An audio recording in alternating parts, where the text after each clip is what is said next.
special edition is on South Africa, highlighting the tourism champions who burn the midnight oil with their passion for South Africa. South Africa is a kaleidoscope of unique, iconic, hidden gems intertwined with world-renowned top 10 attractions, namely the Kruger National Park, Table Mountain, Robben Island, Cape Winelands, the Drakensberg, Isimangaliso Wetlands Park, the Durban Golden Mile, Blade River Canyon, Vilakazi Street, which is home to 3 Nobel Peace Prize winners, namely Nelson Mandela, Desmond Tutu, and Albert Luthuli. South Africa also is the foremost suppliers of gold and diamonds to the world. Or you can choose to sip wine at a famous wine farm, or consider the birthplace of world democracy and follow the footprints of legends like Mandela and Gandhi to victorious freedom. We offer a diversity of cultures, delectable cuisine like biltong, boerewors, malva pudding, chakalaka, braai and bunny chow.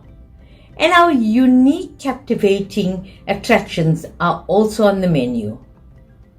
As a country, South Africa continues to inspire ourselves and the world with unique, new, better ways of overcoming challenges. Innovation inspires new ways to discover the roots of life, best describing the natural character, values and fabric of the people. Tourism is everyone's business in South Africa.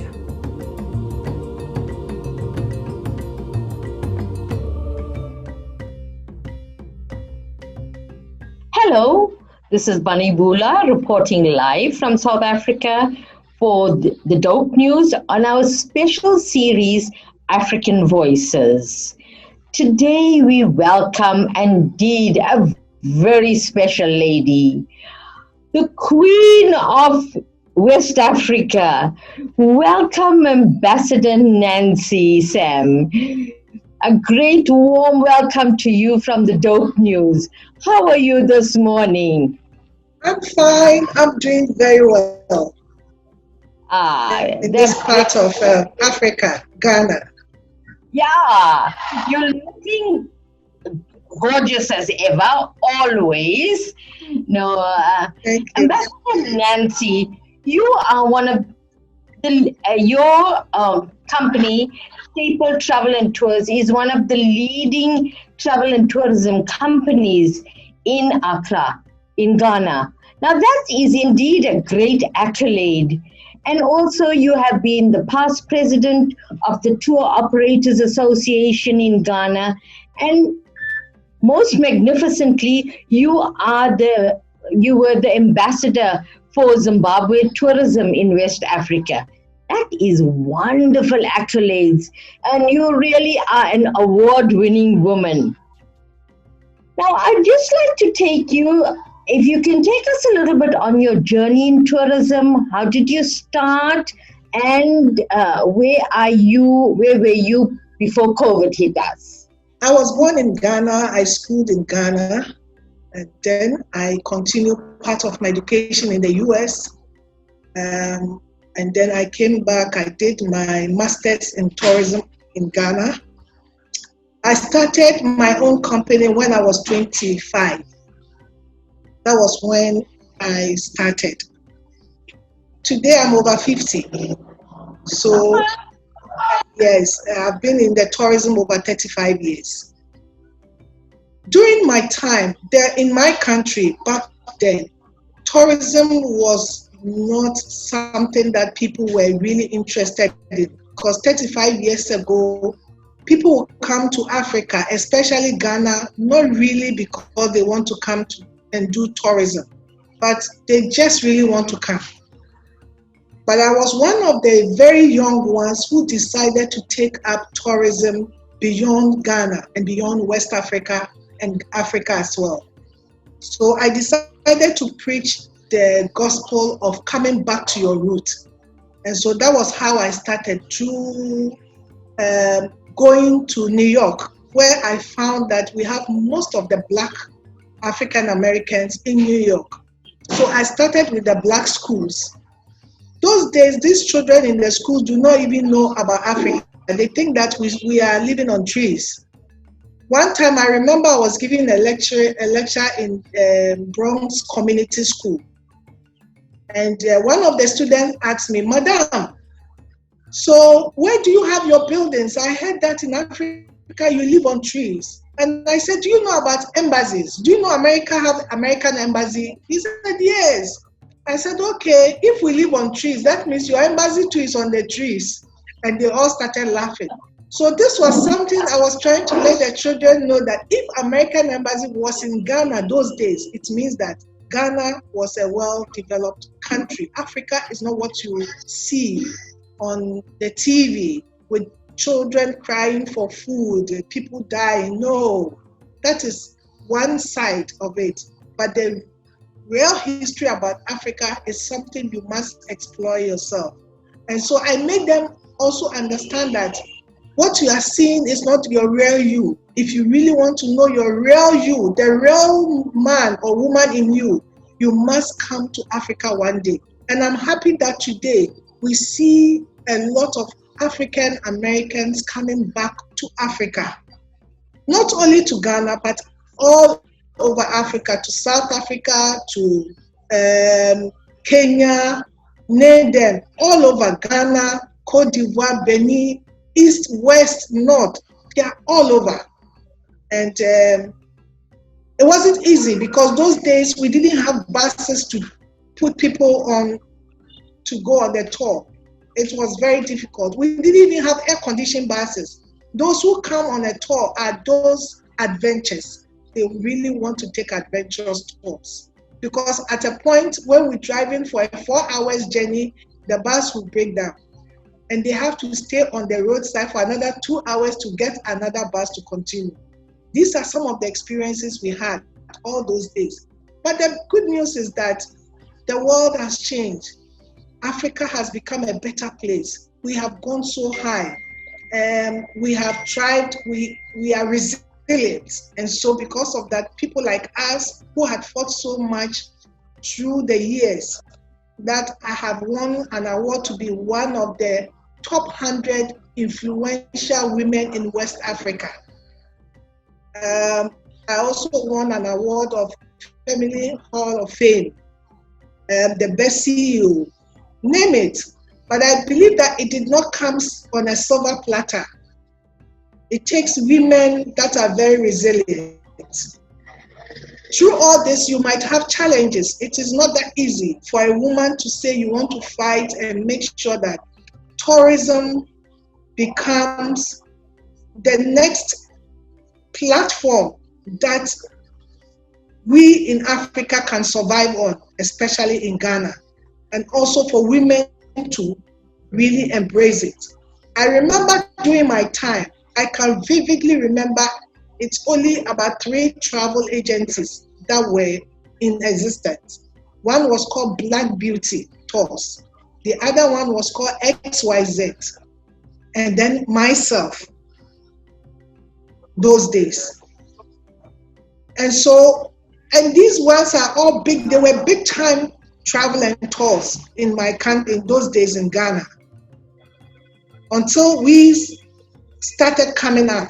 But today we have over thousands of tour operators. Today, when you talk about airline in Ghana, we have 47 airlines coming to Ghana. So you ask yourself, people like us started from the grassroots and the fire caught the other bush, and today the whole thing is burning like a bushfire, or it's burning like a bonfire in Ghana and in Africa. You have come from grassroots and influenced so many people in your country, and you've assisted them in your development. That's indeed the greatest accolade you can have as a citizen of Ghana and as a tourism champion in the world, because tourism is all about sustainable development, and you have helped so many people in your country and in your networks to benefit from tourism. Now, one of the areas that interests me a lot is you are a champion for women in tourism. Can you explain a little bit more about your Women in Tourism organization in Ghana and the role you are playing in it? I must tell you that all these years, I should say since Ghana came to existence, that is the independence in 1957, there had been women programs, women association, but there had never been a women in tourism in the history of Ghana. I was the first person to initiate women in tourism. When it comes to selling, women are better than men. There is no two ways about that. Put two eggs on the table.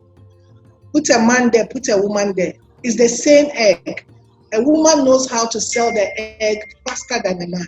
So to me, with all the experience and the trials and all that I've gone through these years, I realized that if we want to sell our tourism destination, women can do it better. The men are behind us. They will manage us. But when it comes to sales, that is why when you look at billboards, you see women. Why don't they put the men there with makeups? No. They only need a little makeups on our face and put us on the billboard, just a little smile. And you see people buying the product.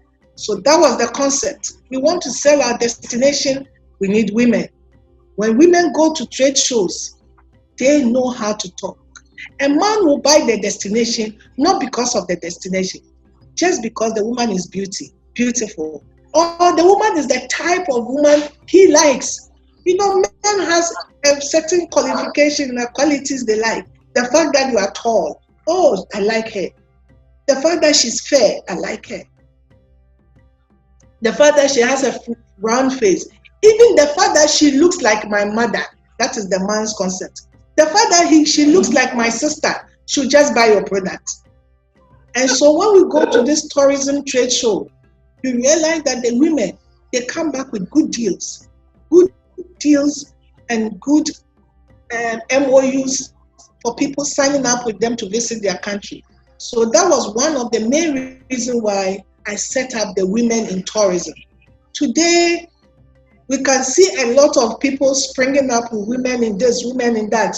But I am happy that at least one woman got up and everybody is copying or following my footsteps to have women initiatives in the various aspects.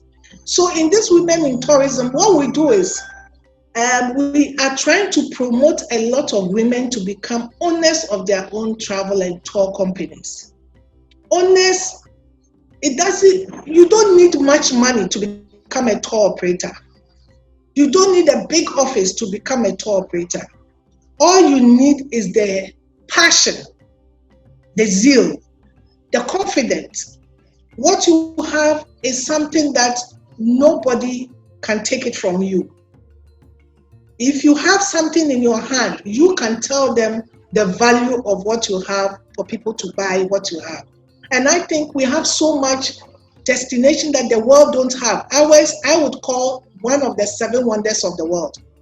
Because if you want to talk about the slave castles, Ghana is the only country that have 42 fort and castle dotted on our slave coast line. What did they do there? It wasn't about selling or trading in goods and commodity. It is about trading in human beings. And this is something that it is an eyesore. This is something, a history that we don't want it to repeat in the history of the world. Never, never again. This is something you cannot find it in anywhere in the world. Millions of people were transported through our coast. And these castles have been there for hundreds of years. And they are in its original state, untouched, unspoiled. And so these are authentic things that you can sell. The culture, the kente cloth, It's something you cannot find it anywhere in the world. It's Ghana. If you see anybody in a kente cloth, there is nowhere they can find it but in Ghana. That is the original. So these are some authentic things that as a woman you can sell. So women in Ghana, I decided to come up with this women in tourism, that there is so much you can do as a woman when it comes to tourism, not only selling a destination, but to sell whatever you have, our arts and crafts, our culture, our clothing. And so we also have women that are business women who also do things that links to tourism. Because if you sell our local clothing, you have a link to the tourists who comes here and they want to buy African wear. So you cannot be left out. You are a woman in tourism. And so these are some of the things I open most of the women's eye to see that, look, it is not only the tour operator or the travel agent who is a woman in tourism. If you sell African clothes, if you sell artwork, if you sell jewelry, beads, you are a woman in tourism. Because when the tourists come, they see the nice beads they want to sell. And so we link these women to our groups. When we have groups, we know that Madam A sells the local clothing. Let her bring some of her fashion to come and display on a table. Madam B sells jewelry, beads, bring it. Madam C sells shea butter. This is organic shea butter. And most tourists haven't even seen the shea butter. They only see them in cosmetics. They've written on it, oh, shea butter, aloe vera oil. But these are organics that people do here. And so we say, if you have it, come and display it. People want to buy. You want cocoa butter, the original, organic, come. So they see all these things. And I say, you are women in tourism. Because when the tourists come, you are coming from the village. You are coming from the city. You are linked to the villager who does the shea butter. You bought it and you are selling it in town. You have a shop, bring it. And so this is how I created the Women in Tourism. You are really an innovative person who has focused on collaboration. And that's why you are so successful. Well, I applaud you for the initiatives that you are doing.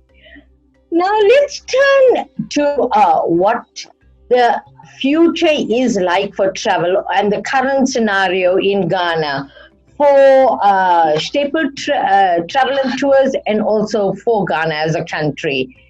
What is happening on the ground, and how are you foreseeing that we'll be able to encourage, or you'll be able to market to your clients to start returning to Ghana to enjoy the wonders of Ghana that they offer? Good. I'm very happy you come up with this topic, because you know what, during the lockdown, I think that was the time that it put people into their closets, people to put on their thinking caps, to now strategize, think of the next phase. Because when the lockdown is over, what next? Business is gone. And for me, it gave me an opportunity to know what was inside me, who I am. Myself and some few colleagues that I brought idea. The first thing I came up was to tell them that, look, it is time Africa sell Africa. The population of Africa is so huge. It's so huge. I think if we put Africa is even bigger than Europe. We are always looking for Europeans to come with the foreign exchange. We are looking for Americans, Asians to come. But if we concentrate on Africa, the amount that we will get in tourism returns, we have no idea. You know what? Africans shop, they spend so much.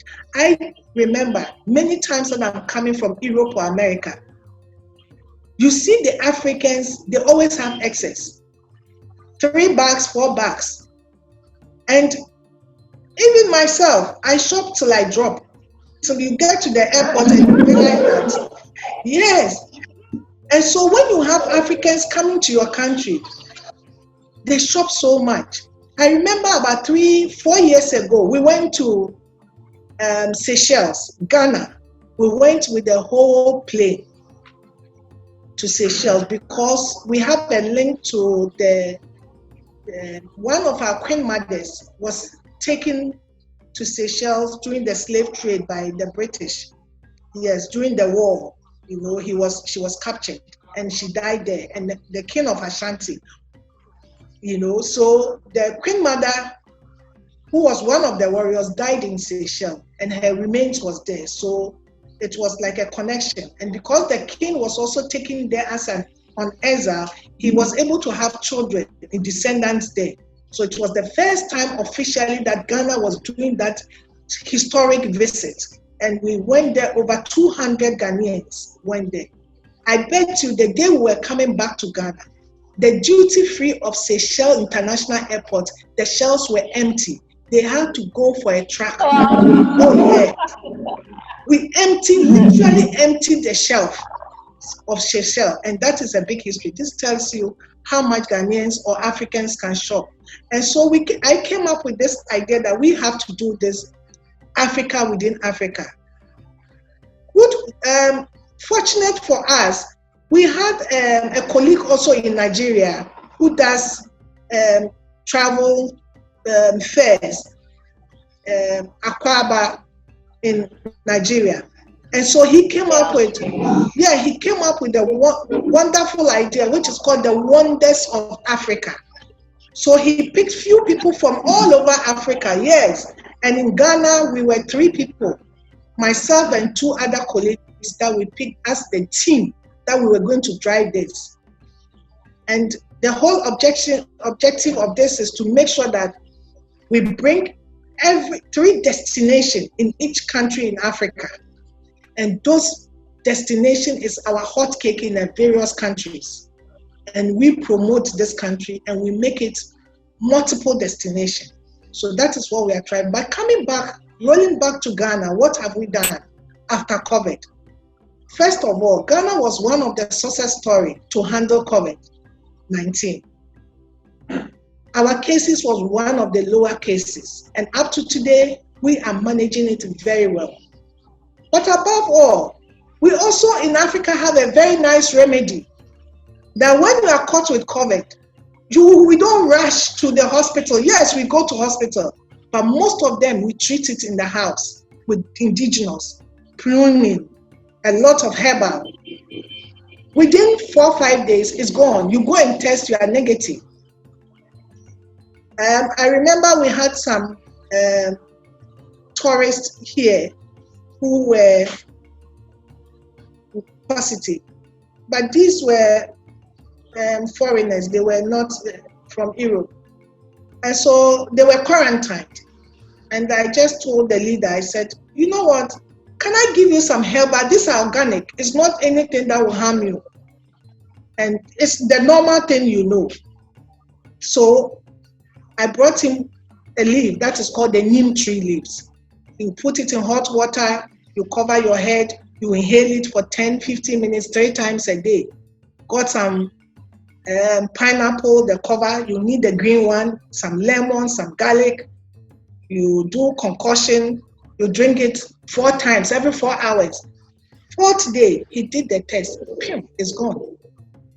So in Ghana, you are safe. Yes, you are safe as a tourist when you come. On your port of entry, you do the test for our government to be sure that you are not coming in with positive or COVID. So as soon as you clear that and you are negative, you are good to go in the country. We are observing all the protocols in Ghana. The weather is favorable for us. With the airline, they have resumed. We were one of the first countries that the airlines resumed when it came to West Africa. Our destination, we have put all the COVID protocols in place, like the castles, like the forts, all the tourism destination sites. It's really, we have done a lot of training with our tour guide and our people that live around the tourism sites. We, the tour operators ourselves, before the tourists come in, We give them a lot of orientation. And so for the future, we see the future is very bright. Even though we see that others are going on a second lockdown, we are looking at not going to a second lockdown because the system is really in place. We are also not looking at more of the Europeans and the Asians and Americans like we used to do before. Yes, when the time is open and they have to come, we would accept it. But for now, if they have lockdown, do we have to wait till they open? We must deal with ourselves, Africans for Africa. And so we have started doing domestic tourism. The other day I was saying it, I was having an interview and I was telling the media, I said, Ghanaians, we don't do much local domestic tourism. We are much more funeral.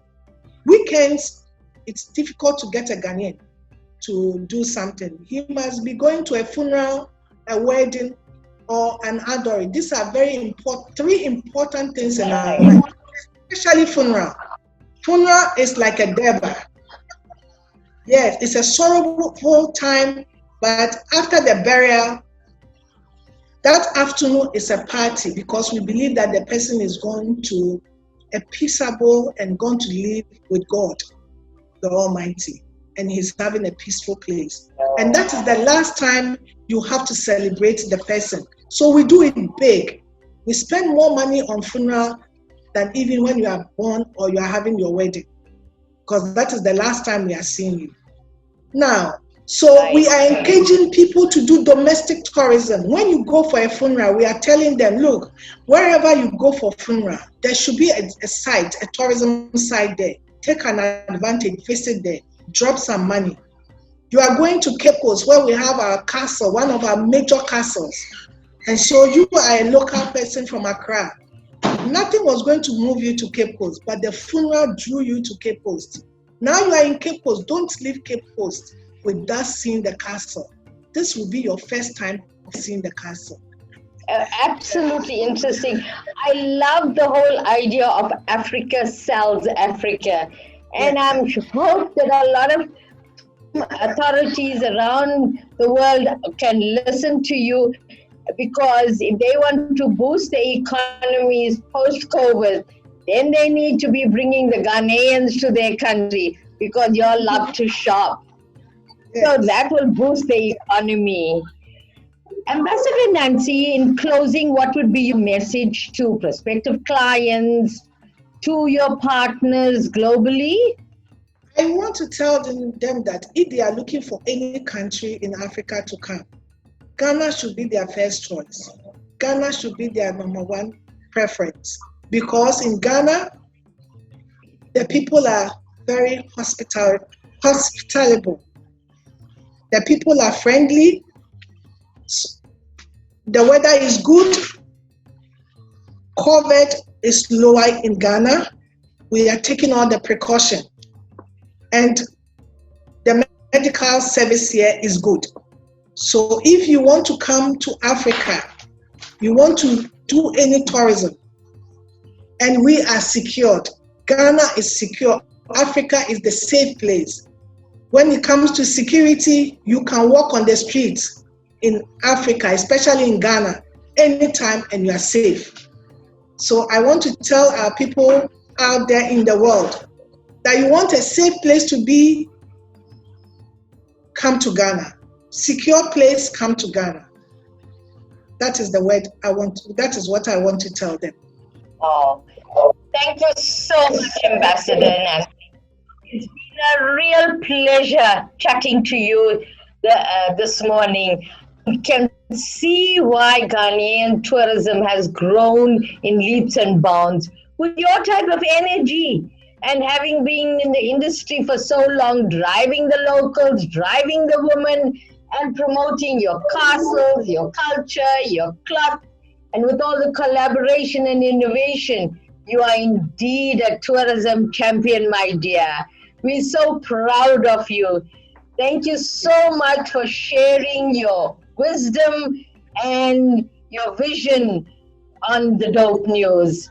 This is Bunny Bhoola signing off from the Dope News and wishing Ambassador Nancy everything of the best. Thank you so much. Bye.